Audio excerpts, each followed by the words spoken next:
मेरा नाम चंदा कुमारी है। मैं जेएसए के पद पे मंत्रिमंडल सचिवालय निगरानी विभाग में कार्यरत थी। देखिए, हमारे स्लोगन से पता चल रहा होगा, न्याय दो या फांसी दो। सरकार की जो अचानक घोषणा आई, जिसकी जरा सा भी उम्मीद नहीं थी कि सरकार हमारे साथ ऐसा करेगी, क्योंकि 6 बजे तक सभी लोग इसी सचिवालय में कार्यरत थे और 2 घंटे बाद हमारे खिलाफ इस तरह का घोषणा होता है कि आपकी परीक्षा रद्द कर दी जाती है और एक तरह से हम बेरोजगार हो जाते हैं। और कल तो लिखित तौर पर भी आ जाती है अधिसूचना कि इन सारे एग्जामों के साथ सीजीएल की परीक्षा को भी रद्द किया जाता है और सचिवालय के द्वार हमारे लिए बंद हो गए हैं। हम सचिवालय से सीधा सड़क पर आ गए हैं। मैं कहना चाहूंगी कि ये हमारी जो नियुक्ति थी वो माननीय उच्च न्यायालय और सर्वोच्च न्यायालय के निर्देश में हुई थी, तो किसी भी तरह का डिसीजन लेने का अधिकार न्यायालय को था। तो सरकार पर जब इस तरह का दबाव बन रहा था भीड़ तंत्र के द्वारा, तो स्टार्टिंग से ही वो बोल रहे थे कि ये हमारे अधिकार क्षेत्र में नहीं है, क्योंकि इनकी नियुक्ति न्यायालय के माध्यम से हुई है। फिर अचानक सरकार को क्या होता है, भीड़ तंत्र के दबाव में किस तरह से आती है या क्या साक्ष्य उसके पास आ जाते हैं कि वो तत्काल कैबिनेट की बैठक करती है और हमारे खिलाफ ऐसे फैसले ले लेती है कि हमें सचिवालय से सीधा बाहर कर दिया जाता है। तो अब सरकार से कहना है कि हमारे साथ न्याय कौन करेगा। हम तो उस समय सरकारी कर्मचारी थे, हमें तो मीडिया बाइट देने का अधिकार नहीं था, ना हमें मीडिया में आकर के अपनी बात रखने का अधिकार था। लेकिन आपने हमारी चुप्पी का इस तरह से फायदा उठाया और हमारे खिलाफ इस तरह के घोषणा कर दिए, तो अब हम लोग कहाँ जाएंगे? हमारे साथ न्याय कौन करेगा? आप एक पक्ष को न्याय देने के चक्कर में दूसरे पक्ष की बात को नहीं सुने, एक पक्ष को सुन करके केवल न्याय दे देना, ये हमारे लिए तो अन्याय हो गया। और अगर कुछ लोग इसमें शामिल भी हैं, तो ये सरकार का काम है कि सिस्टम में कौन शामिल है, क्योंकि हम कैसे बता सकते हैं कि हमारी उसमें संलिप्तता है या किसकी है, नहीं है। आप भीड़ देख रहे होंगे, टोटल बच्चा 1975 है अभ्यर्थी, और सब के सब अगर यहाँ पे प्रेजेंट है तो भाई चोर है कौन, इसकी पहचान कौन करेगा? सरकार करेगी, क्योंकि सरकार के पास पूरा तंत्र है, सरकार के पास व्यवस्था है। बाइफरकेट जो करेगी कि कौन जेन्युइन छात्र है और कौन अनियमितता वाले छात्र है, इसको अलग कौन करेगा? सरकार करेगी। और सरकार अगर इसे अलग नहीं करती है, दोषियों को सजा नहीं देती है, पब्लिक डोमेन में उसका नाम नहीं लाती है, तो उन लोगों में डर भय कैसे होगा? इस तरह से अगर उनको सजा नहीं दी जाएगी तो संलिप्तता तो उनकी हमेशा लगी रहेगी। तो रद्द करने से रिफॉर्म्स नहीं हो जाएंगे। रिफॉर्म तब होंगे इसमें जब दोषियों को पकड़ा जाएगा और उनको सजा दी जाएगी। अगर मैं पर्सनल लेवल पे बताऊं तो सिर्फ यही मेरा एग्जाम नहीं निकला है। 11 to 13 में भी मेरा पीटी हुआ था, अभी 14th में भी हुआ है, अभी एफआरओ का मेरा मेंस हुआ था जिसमें मेरा फिजिकल होने वाला था। इसके अलावा मैं सीडीपीओ की भी मेंस दी हूँ। तो ऐसा नहीं है कि हम लोग कहीं से उठाएं और एक पैसा इकट्ठा किए और लिए और चल दिए। मैं जो प्रतियोगिता परीक्षा की तैयारी 2013 से कर रही हूँ और जाकर के फाइनली मैं 2026 में शर्तों के आधार पर ज्वाइनिंग ले पाई हूँ, इसी उम्मीद से कि हमारी संलिप्तता में कोई भागीदारी नहीं है, तो आगे भी किसी भी तरह की जांच होगी तो हम साफ सुथरा निकलेंगे। और इसी के साथ हम लोग ज्वाइनिंग एक्सेप्ट किए हैं। लेकिन आज सरकार हमारे साथ अन्याय कर रही है, तो न्याय की गुहार कर रहे हैं और फिर से कहेंगे न्याय दो या फांसी दो, क्योंकि अब हम लोग कहीं मुंह दिखाने लायक नहीं रहे। ना तो हम लोग सचिवालय में कार्य कर सकते हैं और ना ही तो घर जा सकते हैं, हम बस सड़क पर ही रह सकते हैं।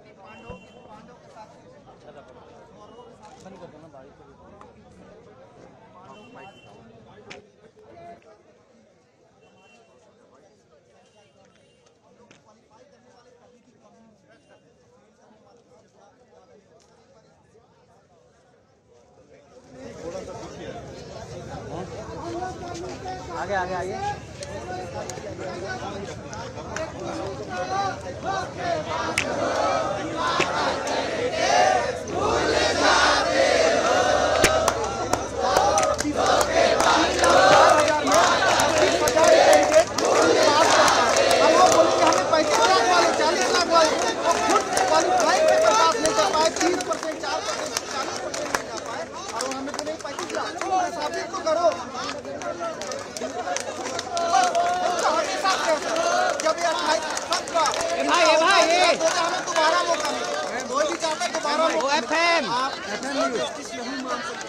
OFM न्यूज़ अगली बार फिर होगा, फिर रद्द होगा, फिर वो मौका मांगेंगे कि पास तो 2025 सीट है। अरे भाई साइड हो जा भाई। जस मना रहे हैं, उनको फिर से मौका मिलेगा। सर जस में देख लो, फिर से मौका मिलेगा उसका जस में। अब 35 लाख वाले हैं, तुम तो साबित करो ना। मेरा घर का जो बैंक अकाउंट है, मेरे घर वालों का बैंक अकाउंट है, मेरी मम्मी का, आप उनका बैंक अकाउंट चेक कर लो। मेरा भाई बैंक अकाउंट से तो मेरा कर लो, मेरा मोबाइल खंगाल, मेरा घर आ जाओ। 5 साल नहीं, 1 साल नहीं, 10 साल पहले का रिपोर्ट तुम चेक करो, है ना सर। अपना हम क्या कर सकते हैं, घर में बातें हो रही सब आइन से खाई क्या करेगा सर। ढांढस, मेरी माँ ढांढस बांध रही है, और क्या कर सकते हैं, घर में क्या रहता है, अब उसको क्या कर सकते हैं। शादी का भी जिम्मेदारी आ जाती है, और हम वोट में हैं। सरकार समझे कैसे करवाएगा, लोग हैं रोड पे आ गए सर, हमको सरकार कैसे करवाएगा, कैसे क्या करेगा।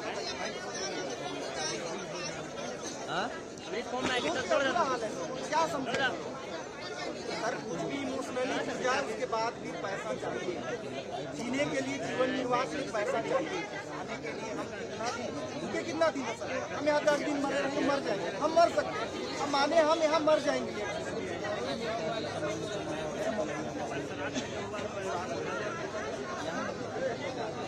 मेरा नाम पवन कुमार है।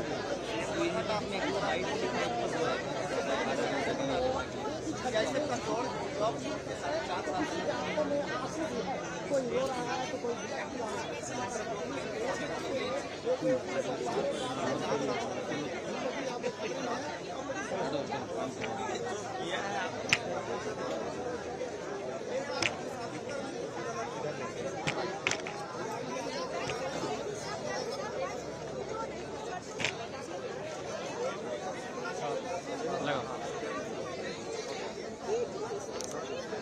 एक बाइट ले ले बस, एक बाइट, बार बार बाइट आप।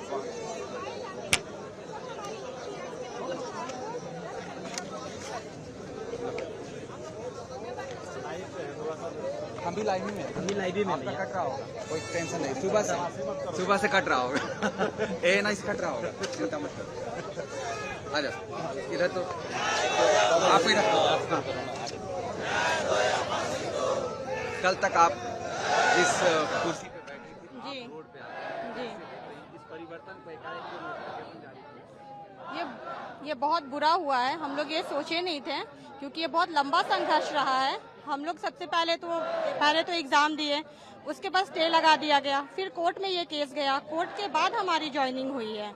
उसके बाद भी हम पे हमेशा आरोप लगता है कि आप पैसा दे के आए हैं, पैसा दे के आए हैं। एक तो हमारे लिए ये भी बहुत अभाग्यपूर्ण बात है ये कि मतलब ये कलंक हमेशा लगा रहा है कि आप पैसा दे के आई हैं, बाद में अब हमें यहाँ बैठा दिया गया। हमारा भी तो पक्ष सुनना चाहिए ना। आप एक भीड़ आया, आप भीड़ की बात सुन लिए, आप कह रहे हैं कि हम दबाव में हैं या कोई भी चीज है। हम सभी यहाँ जांच के लिए तैयार हैं, सारे कैंडिडेट जांच के लिए तैयार है। आप OMR का जांच कर लीजिए, हमारे बैंक अकाउंट चेक कर लीजिए, फैमिली रिलेटिव जो चेक करना है आप चेक कीजिए। पर आप मतलब एक ये नहीं निकाल सकते हैं कि कल से अधियाचना वापस ले ली जाएगी। कल तक हम वहीं बैठ रहे थे, आज हमें रोड पे बैठना पड़ रहा है। तो ये कहाँ तक ये न्याय संगत है। आगे अब जैसा सबका डिसीजन होगा वो किया जाएगा। सरकार हमारी सुने तो अच्छी है, तो फिर से हम लोग कोर्ट ही जाएंगे और क्या कर सकते हैं। लेकिन ये नियुक्ति वापस लेंगे, क्योंकि हमारा इसमें कोई कसूर नहीं है। आप था कि मतलब CID जांच करेगी, रिपोर्ट देगी, उसके बेसिस पे आप कुछ करेंगे। अगर जांच हुई है तो हमें भी जानने का हक है ना, हमें क्यों निकाला गया। ठीक है, आप बोल दिए कि मतलब अधियाचना वापस ले ली जाती है, आप लोग का मतलब CGL रद्द हो गया, पर क्यों, हमारा उसमें क्या कसूर है। आप रद्द कर रहे हैं, हमें बताइए क्यों निकाला जा रहा है हमें। आप हमारी जांच कीजिए, उसके बाद अगर हम गिल्टी हैं तो फिर आप एक्शन लीजिए।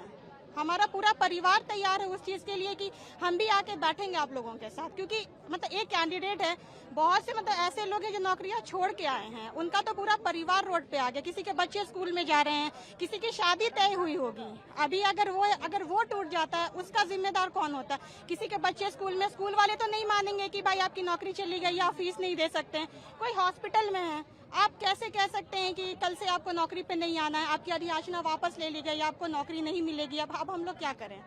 ये चीज है कि हमारा भी आप पक्ष सुनिए, एक बार हमारी भी बातें सुनिए, आप जांच कर लीजिए हमारे। हम लोग किसी भी तरह के जांच के लिए पूरे रूप से तैयार हैं। नेहा शर्मा, यहाँ नेपाल हाउस में एज ASO वित्त विभाग में।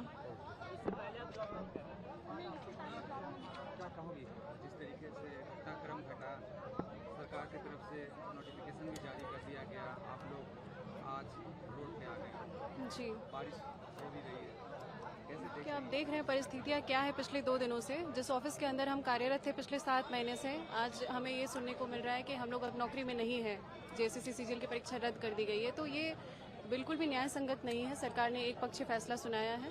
तो मैं ये कहना चाहूँगी सरकार से, ये मेरा अनुरोध है कि हम लोग हर तरह की जांच के लिए तैयार हैं। हमारी जजमेंट में भी यही है कि जांच होनी चाहिए, जो भी गलत पाए जाते हैं उन्हें सजा हो, ये नहीं कि सबको, सारे निर्दोष को ये सजा हो। और मैं बताना चाहूँगी बहुत सारे लोग जो नौकरी छोड़ के आए हैं, तो सभी की क्या गलती है। एक एक की सरकार जांच करे, हम लोग हर तरह की जांच के लिए तैयार हैं। इस तरह से नौकरी से निकालना या अचानक इस तरह से अधियाचना वापस लेना, सीजीएल रद्द कर देना, ये सही नहीं है। सरकार की तरफ से बोला जा रहा है कि टीडीपीएल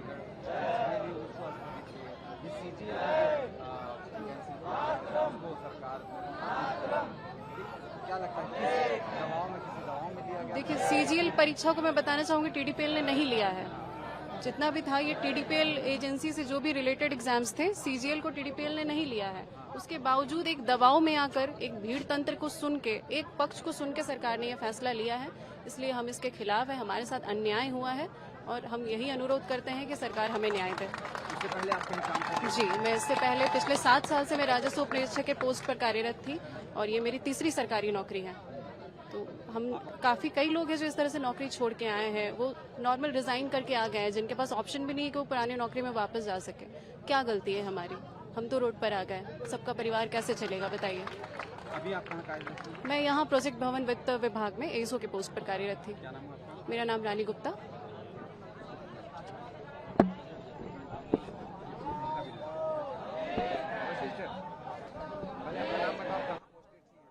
यही झारखंड मंत्रालय में एएसओ के पोस्ट पे। क्या लगता है किस वजह से इस तरह की फैसला सरकार ने लिया और एक रात में ही आप लोग जहाँ कुर्सी था आज बाहर आना पड़ा उसी कार्यालय से? अब तो सरकार ही जाने कि ऐसा डिसीजन क्यों ली है, लेकिन ये बहुत ही गलत डिसीजन है। हम लोग के पक्ष को भी सुना जाता। उन लोग का जब 10-10 लोग का डेलीगेशन को सुना जा रहा था, तो रद्द करने से पहले हम लोग को क्यों नहीं सुना गया? हम लोग को भी सुनना चाहिए था ना सरकार को। हमारा क्या है, अगर सरकार बोल रही है कि बहुत बड़े लेवल पे धांधली हम लोग सेग्रीगेट नहीं कर पा रहे हैं, कौन सा जांच हुआ है, कितने अभ्यर्थी पकड़े गए हैं, वो सबका दीजिए हम लोग को रिपोर्ट। हम लोग के पास तो कोई आया ही नहीं है, जांच का कुछ भी नहीं आया है कि आपका नाम आया है, कुछ भी स्पष्ट हम लोग का तो कुछ आया ही नहीं है।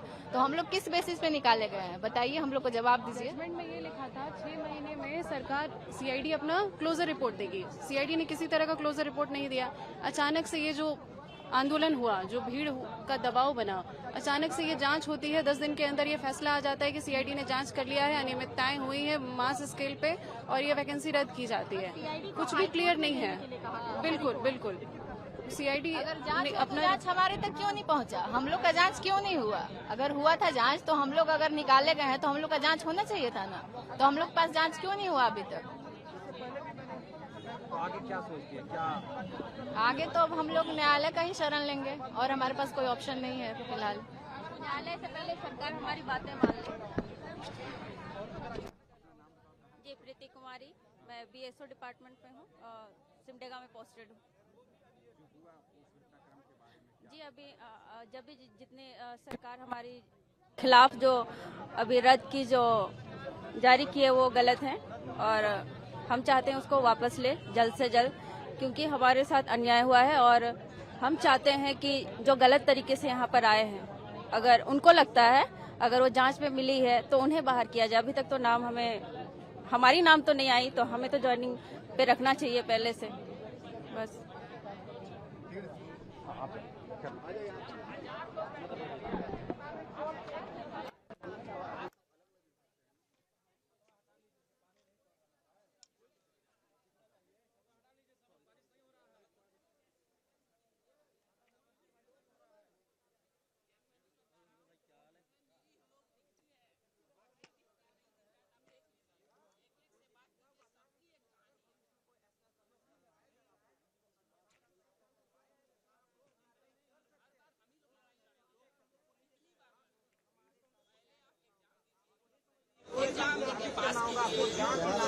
बच्चे में से चुन के आइए, फिर लौट जाइए।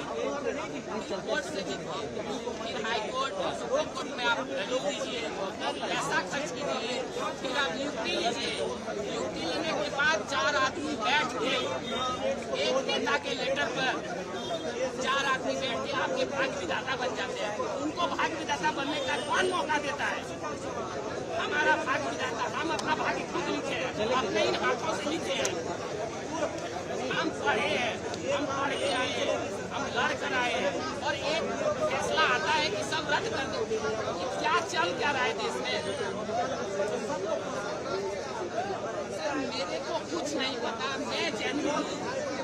आप मेरा सुनिए, आप सबको किस आधार पर हटा सकते हैं? हम सेंट्रल सर्विस सिस्टम छोड़ के आए, ये मेरा घर है, मेरे मम्मी पापा यहाँ है, वो बूढ़े हैं, सीनियर सिटीजन है, रांची से मैं उनका देखभाल कर सकता हूँ, मैं अहमदाबाद से नहीं कर सकता था, इसलिए यहाँ आया। हमारी क्या गलती थी जो इस सरकार के बहकावे में आए? सब कुछ सही है, सब कुछ चंगा सी, तो अभी गलत कहाँ से हो गया? किस आधार पे गलत हो गया? और जो गलत किया है उसको बाहर करो यार, किसी को तो सजा दो। अगर मैं गलत हूँ मेरे को सजा दो, लेकिन आप इस हालात में गलत है। और एक पता नहीं कहाँ से आजकल के मीडिया को क्या हो गया है, एक तरफा न्यूज वायरल